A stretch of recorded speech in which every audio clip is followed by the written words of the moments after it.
Hey, good morning. Today is Tuesday, the 1st of June, and I am doing my journal entry. I didn't do one yesterday for May 31st, so this will be a combo. Sorry for the noise. It's nice. My air conditioner, seems like my air conditioner just came on. I got up this morning, said my prayers. I did my morning Bible reading of scriptures and got on the treadmill. I walked while reading another chapter of my newest book. I haven't read a book in a little while. Forgiving What You Can't Forget. Today I read, what chapter did I read? I think I read chapter 3. So I've read them 3 chapters in.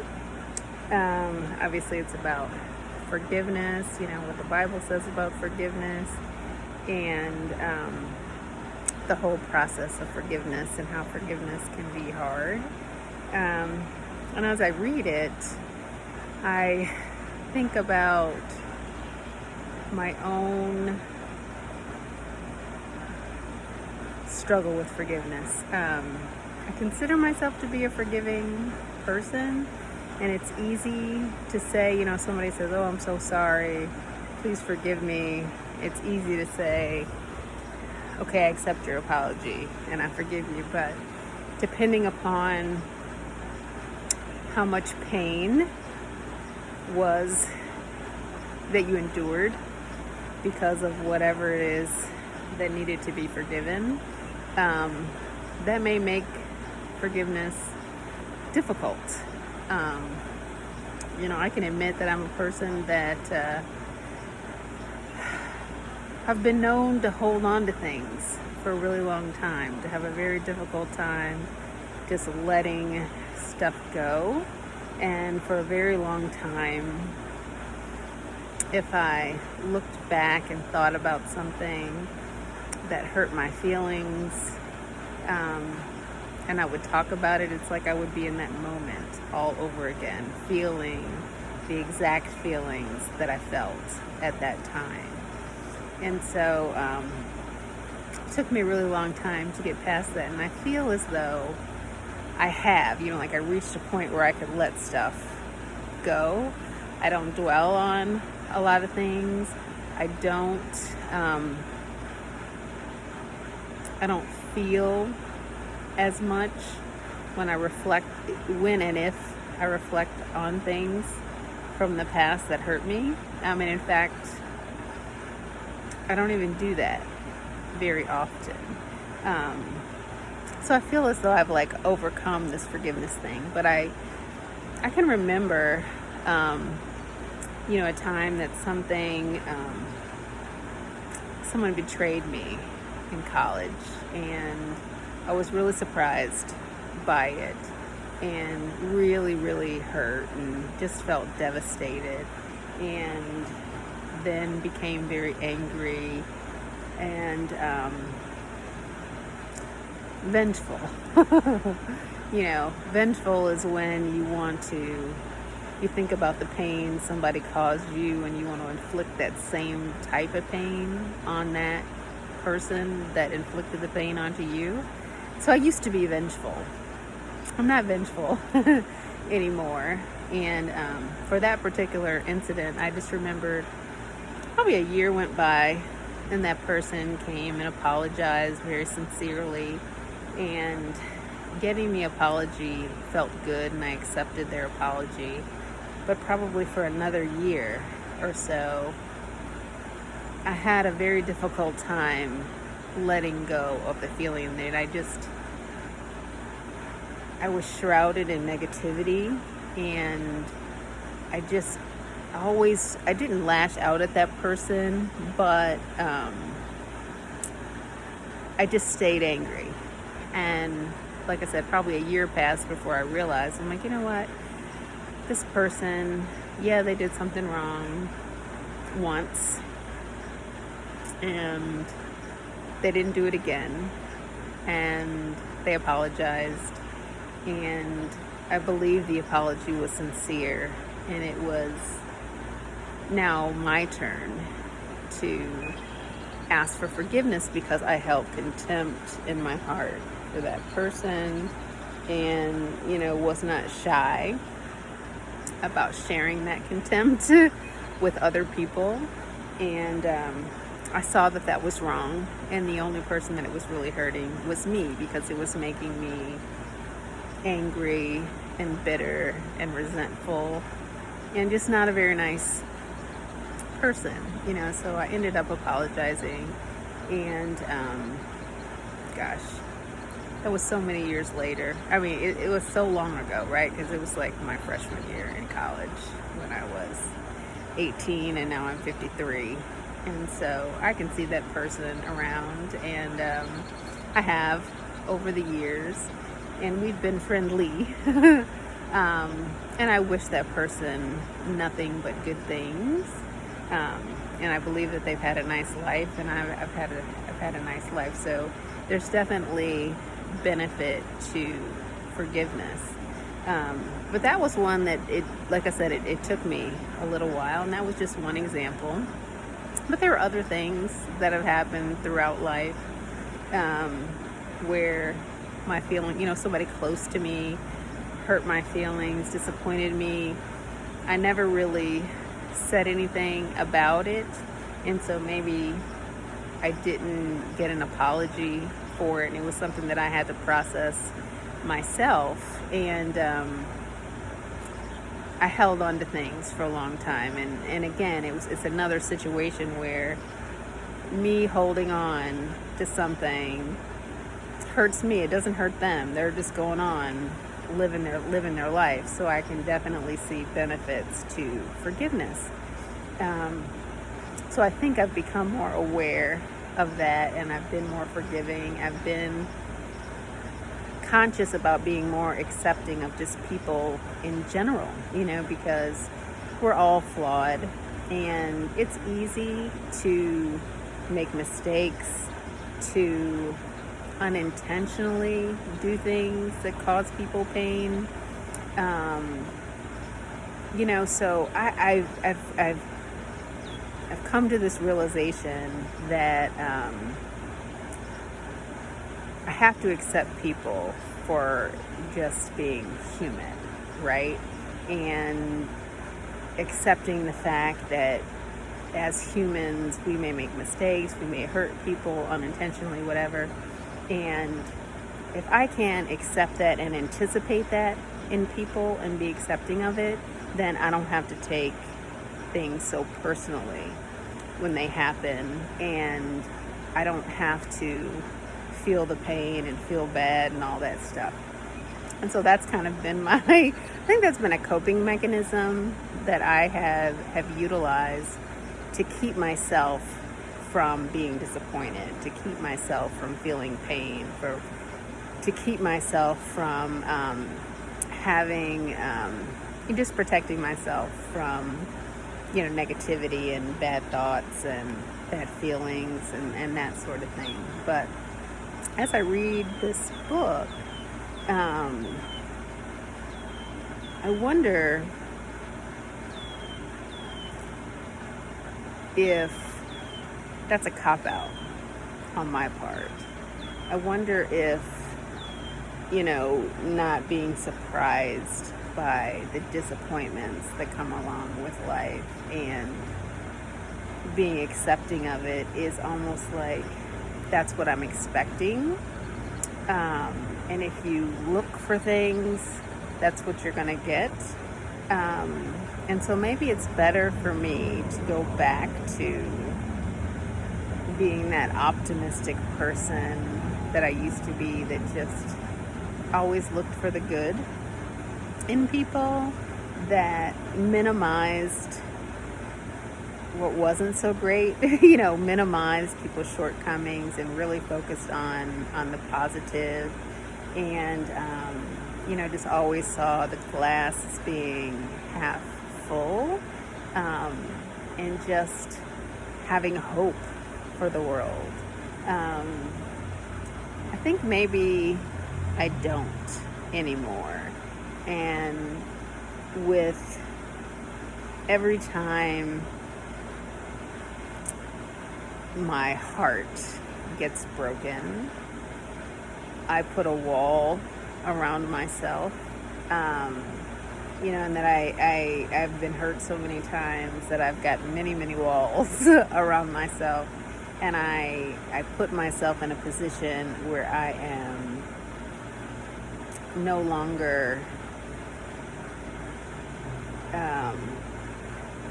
accessible, no longer approachable, that I keep everybody kind of at arm's length. And, that I don't know how to let people in. I don't know how to be open. I don't know how to just really show my true self. And although I'm into the whole vulnerability thing, I'm vulnerable, I'm not completely vulnerable in all situations, right? Especially when it comes to matters of the heart. So this book makes me think about that. And I was talking to a friend of mine who was saying, hey, do you think that maybe men are, and this was a man that I was talking to, do you think maybe that men are intimidated by you? He's like, you're attractive, you're smart, you're independent, you kind of live your life, you live the life you want to live, and you don't need anybody. And men can be intimidated by that. And so I'm like, I don't know what to do with that. And then I asked another friend who said, yeah, you're kind of intimidating. He's like, I'm not intimidated by you, but I could see how other people would be intimidated by you because you are smart, you're independent, you're kind of unapproachable. And he was basically saying, there are people who are approachable and people who aren't approachable. I'm not that person that goes to the grocery store and has a whole bunch of people talking to me. I'm not the person who sits down, on the train or on the plane and has people just start up conversations with me. So there must be something about my face that says, leave me alone. And I guess I've kind of always been that way. It's like if I was introduced to you, then, or if I had a reason to talk to you, then I can engage in a conversation. But otherwise, that wasn't something that I was really comfortable with.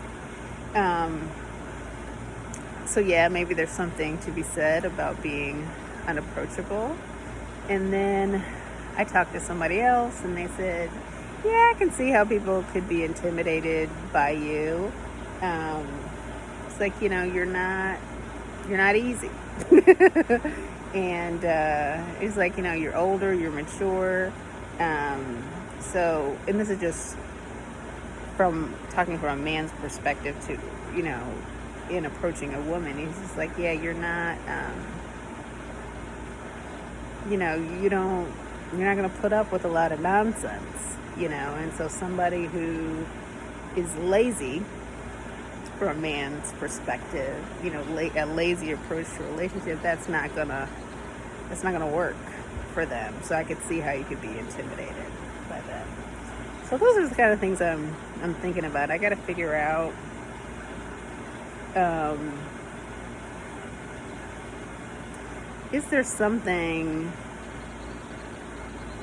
is there a wall that I've put up that keeps everybody at a distance, because I'm not in a relationship. I have been in the past, and I do think that I am a very sensitive person, and my feelings do get hurt but I don't like it. I also tend to be a person that doesn't like to repeat painful situations. Um, and so I know that there have been times where I have been very much in love or thought I was, and something happened, and, you know, things ended, and I had heartache, and I felt, wow, you know, I opened myself up to you completely, and now I'm wrecked, I'm crushed, and do I ever want to feel that way again? So I'm not going to open myself up again. And then when going into the next relationship, it's much more difficult for me to get to that point where I can open myself up again, and that if I do, if there's anything that looks like it's gonna hurt me, I think I back up, and you know, that's like a cycle. I think that's what I do. And so now that I'm desirous of being in another relationship, and, you know, open myself up to meeting new people and things like that, I still think that there's a part of me that I've walled off, you know, and I'm kind of, I think that is wrapped up into this need to forgive. I'm thinking that I have not mastered that as much as maybe I thought I had. And so I'm looking forward to reading this and to see what all I can figure out, you know, so wish me luck, okay? Anyway, I walked a mile I walked like 8/10 of a mile while reading that chapter. And then when I got a full mile in, then I decided I was going to run a mile. So I did the first mile in 19 minutes.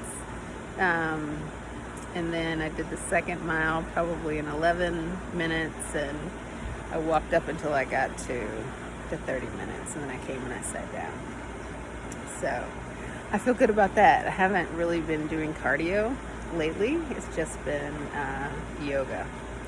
And so I felt good getting my heart rate up, you know, getting a sweat in first thing in the morning before I started my work day.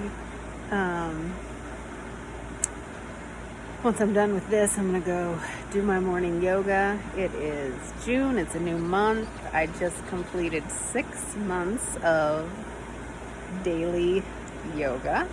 So, you know, I started in December. And so I did December, January, February, March, April, and May. So I got to go find a new 30-day practice to do today, but I'm looking forward to that. I feel like I'm getting stronger. I think I got some new poses to master, you know, that I like. I always like a new challenge, new yoga challenge. Need to go find a new challenge. Need to go find a new project. You know, I'm definitely a project person. Definitely goal oriented. Like, okay, well, what is it that where's the next mountain that I want to conquer?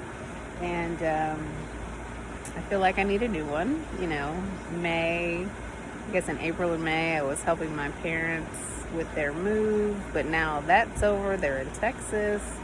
All their stuff is on the way to them. Their house is for sale. So that project is over.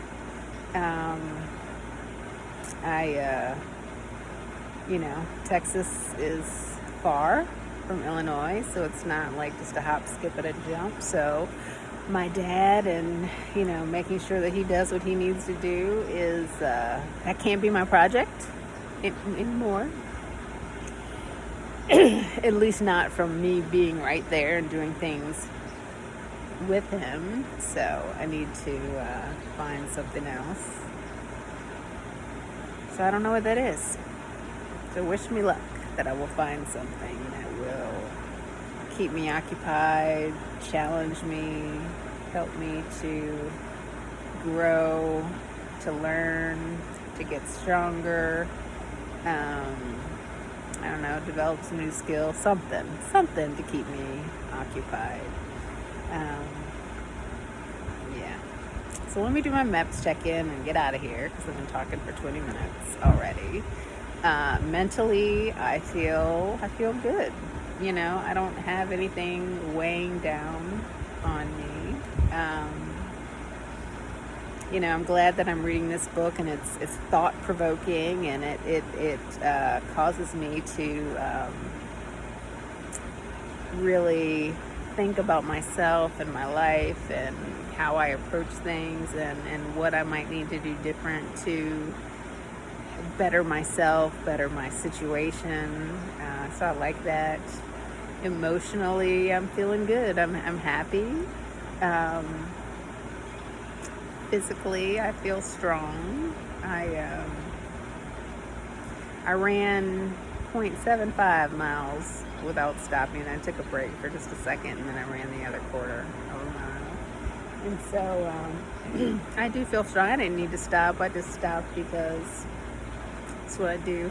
Sometimes we convince ourselves that we can't keep going. So I know physically I can accomplish lots of things.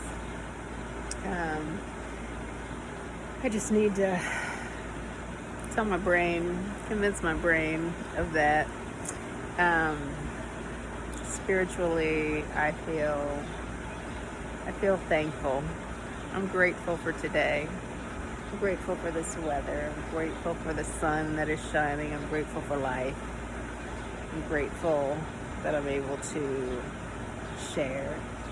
That have a record of how I'm doing, how I'm feeling, what my challenges are, what I'm trying to accomplish, conquer, all those things. So yeah, thankful for that. Just thankful to be here, Anyway, I'm getting ready to go do my yoga now. Have a wonderful day.